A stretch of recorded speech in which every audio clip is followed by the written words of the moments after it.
ত্রয়োদশ জাতীয় সংসদ নির্বাচন সামনে রেখে দেশের রাজনীতিতে ফের শুরু হয়েছে জোট গঠন, দর কষাকষি আর অঙ্ক কষার খেলা। নির্বাচনী তফসিল ঘোষণার সঙ্গে সঙ্গেই রাজনৈতিক দলগুলো নিজেদের অবস্থান শক্ত করতে ব্যস্ত হয়ে পড়েছে। কে কার সঙ্গে যাবে, কে কার থেকে দূরে থাকবে, এই হিসাবে এখন আবর্তিত হচ্ছে রাজনীতির মাঠ। এরই মধ্যে বিএনপি তাদের শরিক দলগুলোর সঙ্গে নির্বাচনী আসন সমঝোতা চূড়ান্ত করেছে। কিন্তু সবচেয়ে বেশি আলোচনায় রয়েছে একটি সম্ভাব্য জোট, জাতীয় নাগরিক পার্টি সংক্ষেপে এনসিপি এবং বাংলাদেশ জামায়াতে ইসলামীর মধ্যকার সমঝোতা। দীর্ঘদিন ধরেই এই জোট গঠনের আলোচনা চললেও এখনও আনুষ্ঠানিক ঘোষণা আসেনি। তবে রাজনৈতিক অঙ্গনে গুঞ্জন, আলোচনাটি প্রায় শেষ ধাপে পৌঁছেছে। কিন্তু ঠিক এই জায়গাতেই এসে বড় এক বাধার মুখে পড়েছে এনসিপি, আর সেই বাধার নাম দলের নারী নেতৃত্ব। এরই মধ্যে এনসিপি শাপলাকলি প্রতীক নিয়ে শতাধিক আসনে প্রার্থী ঘোষণা করে দিয়েছে। ফলে জোট হলে প্রার্থী প্রত্যাহার, আসন ছাড় আর রাজনৈতিক সমীকরণ সবকিছুই নতুন করে সাজাতে হবে। এই জোট গঠনের বিষয়ে সবচেয়ে সরব হয়েছেন জুলাই অভ্যুত্থানের অন্যতম নেতা আব্দুল কাদের। একটি ফেসবুক পোস্টে তিনি দাবি করেছেন, এনসিপি ও জামায়াতের মধ্যে সরাসরি জোট গঠনের সিদ্ধান্ত প্রায় চূড়ান্ত। সবকিছু ঠিক থাকলে খুব শিগগিরই এই বিষয়ে ঘোষণা আসতে পারে বলেও তিনি উল্লেখ করেন। তার ভাষ্য অনুযায়ী শুরুতে এনসিপি 50টি আসনের দাবি তুললেও আলোচনার এক পর্যায়ে তা কমে 30টি আসনে এসে দাঁড়িয়েছে।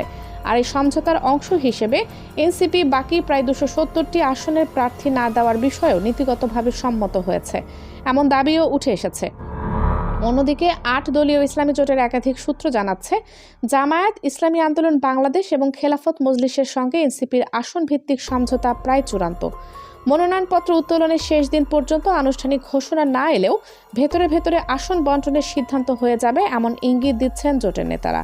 কিন্তু এত হিসাব নিকাশের মাঝে নাটকীয় মোড় নেয় এনসিপির অভ্যন্তরীণ রাজনীতি। দলীয় সূত্রে জানা যায়, বৃহস্পতিবার 25 ডিসেম্বর এনসিপির আহ্বায়ক নাহিদ ইসলামের বাসায় অনুষ্ঠিত এক বৈঠকে দলের নারী নেত্রীরা সরাসরি জানিয়ে দেন, জামায়াতের সঙ্গে জোট হলে তারা সম্মিলিতভাবে দল ছাড়বেন। এই হুমকি এনসিপির শীর্ষ নেতৃত্বকে কার্যত অচল করে দিয়েছে। একদিকে সম্ভাব্য জোটের লাভ লোকসান, অন্যদিকে দলের ভাঙনের আশঙ্কা। দুয়ের মাঝখানে পড়ে গেছে এনসিপির সিদ্ধান্ত প্রক্রিয়া। দলের ভেতরে জামায়াত সমঝোতা নিয়ে তীব্র মতবিরোধ এখন প্রকাশ্য। এমনকি জামায়াত বিরোধী অংশের অন্যতম নেতা মীর আরশাদুল হক ইতোমধ্যে পদত্যাগ করেছেন। এছাড়া এনসিপির জুনিয়র নেত্রী মুনিরা শারমিন সামাজিক যোগাযোগ মাধ্যমে কড়া ভাষায় আপত্তি জানান। তিনি লিখেছেন, মাইনাসের গেম খেলো না বন্ধু, আমলনামা সুরক্ষিত আছে, সততার শক্তিকে চ্যালেঞ্জ কইরো না। এই পোস্ট এনসিপির অভ্যন্তরীণ দ্বন্দ্বকে আরও প্রকাশ্যে নিয়ে এসেছে।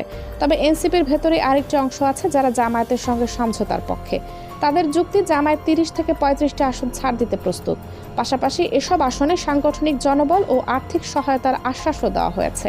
এই অবস্থায় হাসিনা বিরোধী আন্দোলনের কয়েকজন শীর্ষ নেতা আসিফ মাহমুদ, সজীব ভুইয়া ও মাহফুজ আলম এনসিপিকে স্পষ্টভাবে জামায়াতের সঙ্গে জোট না করার পরামর্শ দিয়েছেন।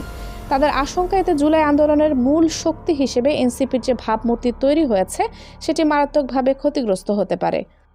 সব মিলিয়ে বলা যায়, নারী নেতৃত্বের দৃঢ় অবস্থান, অভ্যন্তরীণ বিভাজন এবং রাজনৈতিক চাপ সবকিছু মিলিয়ে এনসিপি জামায়াত জোট এখন গভীর অনিশ্চয়তায়।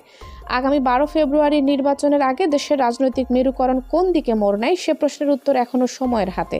এরই মধ্যে ইসলামী রাজনীতিতে আরেকটি গুরুত্বপূর্ণ খবর এসেছে। ছাত্র শিবিরের সদ্য বিদায়ী কেন্দ্রীয় সভাপতি জাহিদুল ইসলাম যোগ দিয়েছেন বাংলাদেশ জামায়াতে ইসলামীতে। শনিবার 27 ডিসেম্বর জামায়াতের বসুন্ধরা কার্যালয়ে দলটির আমির ডাক্তার শফিকুর রহমানের উপস্থিতিতে সহযোগী সদস্য ফরম পূরণ করে আনুষ্ঠানিকভাবে জামায়াতে যুক্ত হন তিনি। জানা গেছে, জাহিদুল ইসলাম ছাত্র শিবিরের 2025 সেশনের কেন্দ্রীয় সভাপতি ছিলেন। এর আগে তিনি সংগঠনটির প্রকাশনা সম্পাদক হিসেবেও দায়িত্ব পালন করেছেন। তিনি জগন্নাথ বিশ্ববিদ্যালয়ের ইংরেজি বিভাগের শিক্ষার্থী ছিলেন এবং তার গ্রামের বাড়ি কুমিল্লা জেলায়।